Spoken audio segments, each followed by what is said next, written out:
شروع اللہ کا نام لے کر جو بڑا مہربان نہایت رحم والا ہے۔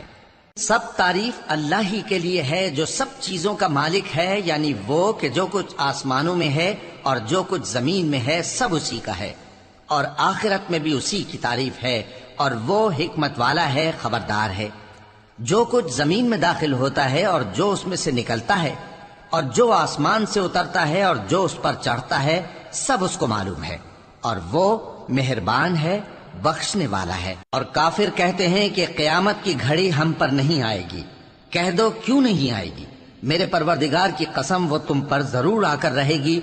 وہ پروردگار غیب کا جاننے والا ہے، ذرہ بھر چیز بھی اس سے پوشیدہ نہیں، نہ آسمانوں میں اور نہ زمین میں، اور کوئی چیز ذرے سے بھی چھوٹی یا بڑی نہیں مگر کتاب روشن میں لکھی ہوئی ہے، اس لیے کہ جو لوگ ایمان لائے اور عمل نیک کرتے رہے ان کو بدلہ دے۔ یہی ہیں جن کے لیے بخشش اور عزت کی روزی ہے، اور جنہوں نے ہماری آیتوں کے بارے میں ہمیں ہرانے کی کوشش کی ان کے لیے سخت درد دینے والے عذاب کی سزا ہے۔ اور جن لوگوں کو علم دیا گیا ہے وہ جانتے ہیں کہ جو قرآن تمہارے پروردگار کی طرف سے تم پر نازل ہوا ہے وہ یقیناً حق ہے، اور اس اللہ کا رستہ بتاتا ہے جو غالب ہے، قابل تعریف ہے۔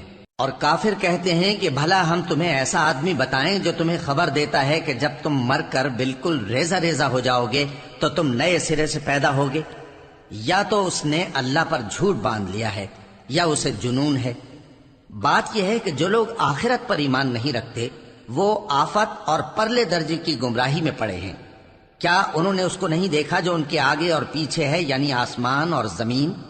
اگر ہم چاہیں تو ان کو زمین میں دھسا دیں یا ان پر آسمان کے ٹکڑے گرا دیں، اس میں ہر بندے کے لیے جو رجوع کرنے والا ہے ایک نشانی ہے۔ اور ہم نے داؤد کو اپنی طرف سے برتری بخشی تھی اور کہا تھا اے پہاڑوں ان کے ساتھ تسبیح کرو، اور پرندوں کو ان کا مسخر کر دیا، اور ان کے لیے ہم نے لوہے کو نرم کر دیا کہ کشادہ زرہیں بناؤ اور کڑیوں کو اندازے سے جوڑو، اور نیک عمل کرو، جو عمل تم کرتے ہو میں ان کو دیکھنے والا ہوں۔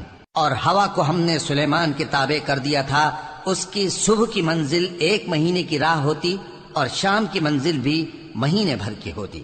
اور ان کے لیے ہم نے تانبے کا چشمہ بہا دیا تھا، اور جنوں میں سے ایسے تھے جو ان کے پروردگار کے حکم سے ان کے آگے کام کرتے تھے، اور جو کوئی ان میں سے ہمارے حکم کے خلاف کرے گا اس کو ہم جہنم کی آگ کا مزہ چکھائیں گے۔